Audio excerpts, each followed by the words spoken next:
to Sunday's clash with Aston Villa, mostly on Zoom today, and we'll kick off with Ellie Thomason from BBC Sport. Ellie? Hi, Amber. Hope you're okay. Hi, Ellie. Obviously, it's been 7 days now since your last game. How's the team looking as it stands before Sunday's game? Team news is good.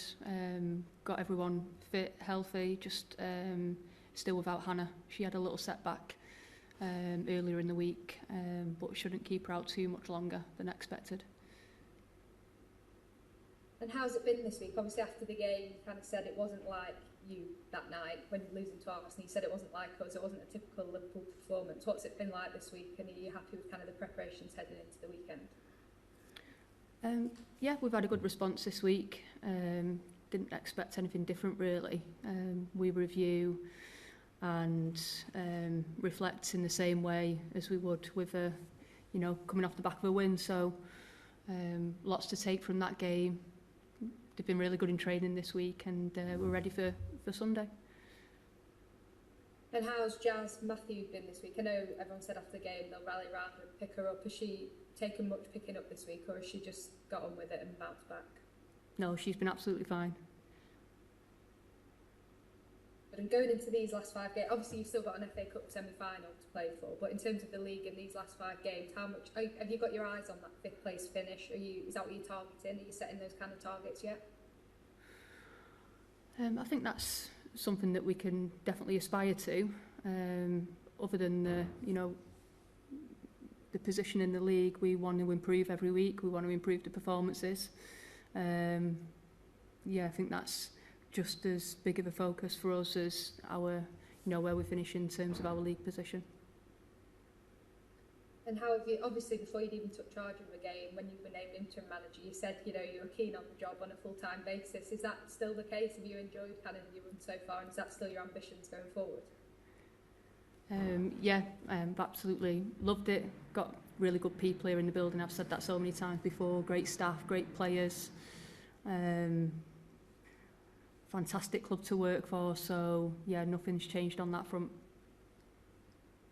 Well, and just one question away from this weekend's game in itself. I don't know if you saw, but this week there was some comments from the Brighton owner saying that obviously they're going to build a purpose-built women's stadium for the club, but he said that it might be an option that female footballers need to play on different types of pitches to men footballers to kind of reduce the risk of injuries. Is that something you've ever kind of thought in sorry, putting you on the spot a bit now, but in your time in the game, is that something you've ever thought of that could kind of reduce the number of injuries to female players, or do you think it still needs a lot more research before we kind of get to that sort of conclusion? Ellie, I don't think I've got the right the knowledge to be able to answer that question to give you a proper opinion. I think go out and do the research, and go forward from there. Thank you. Sorry, that was a bit of a curveball. All the best for this weekend. Thanks, Ellie. Thanks, Ellie. And we'll go round. If we go to Megan Feringa from The Athletic. Megan? Yeah. Hey, how are you? Well, sorry, I'm all over the place in this shop. How are you doing today? Yeah, good. Thanks, Megan.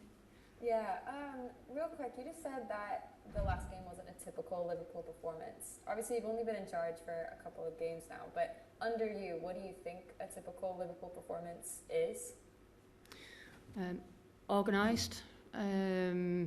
With and without the ball, you should see clear structure, work ethic, so hard running, again, with and without the ball, goals, and good at defending our own goal too. So, yeah, all of the things that, you would expect from Liverpool Football Club, from a team that plays for Liverpool, all of the things that our fans want to see and to get behind. And looking at your opposition this weekend, Villa, when you look at that team, do you expect them to be in the position that they are currently? I think they've got a really good squad over at Villa. Obviously, Natalia's still quite new in. I think she needs some time to really bed in her ideas, but we've got to be, they've got a really good team, and we've got to be ready for that threat on Sunday, because They're absolutely capable of producing a good performance and putting us under pressure. So yeah, we've got to be ready for them on Sunday. And I know you can't say too much because obviously you've got to keep some aces up your sleeve. But when you do consider Villa, what do you think their biggest sort of strength is? I think the biggest strength lies in their top line. So much pace and power in their front line. They can be quite direct at times. Good movement. So yeah, I think that's the biggest thing that we've got to be wary of on Sunday. Cool. Thank you so much and good luck this weekend. Thanks, Megan. Thanks, Megan. We go to Sophie from Girls on the Ball. Soph? Hey Amber, good to see you. I was just going to ask about maybe the psychology of these kind of games, because you kind of you're 1 point off fifth, but playing a team kind of in that relegation battle who are fighting for everything. You know, every game is kind of a cup final for them. How do you balance that psychology on your kind of side? I think rule number one for me, regardless of who you play in, you pay respect to your opponent, and you do that by preparing well and working hard throughout the week. So nothing has changed for us in that respect. So our preparation has been really good. It's been really diligent, and they've been brilliant in training. So we'll be, properly prepared for Sunday. And in terms of looking at the block that you've had, it's been really maybe bar the blip last week. It's been quite a pretty successful block. What have you learned about yourself in this last 3 weeks and about the team? Oh, good question.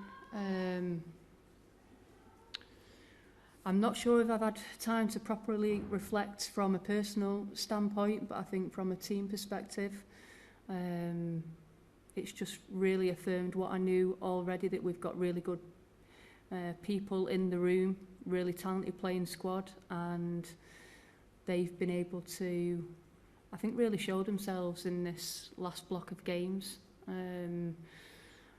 They've shown great character and really great quality at times as well, with and without the ball. So I've been super pleased with them, and I'm really proud of them too.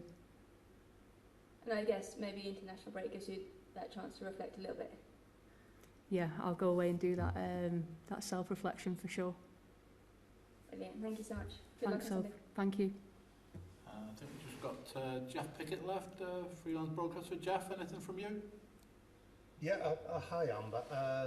It's been a big European week this week. I was just wondering what you made of the two games, with Arsenal's comeback and then Chelsea's comeback as well. I'll be honest, Jeff, I didn't see either of them, but obviously I've seen the results. I believe that Arsenal were just as good against Madrid as what they were against us on Sunday. So yeah, full credit I think to Arsenal and to Chelsea for turning both of those score lines around. The fact that we've got two teams in the semi-finals now, does this reflect just how strong the WSL is becoming?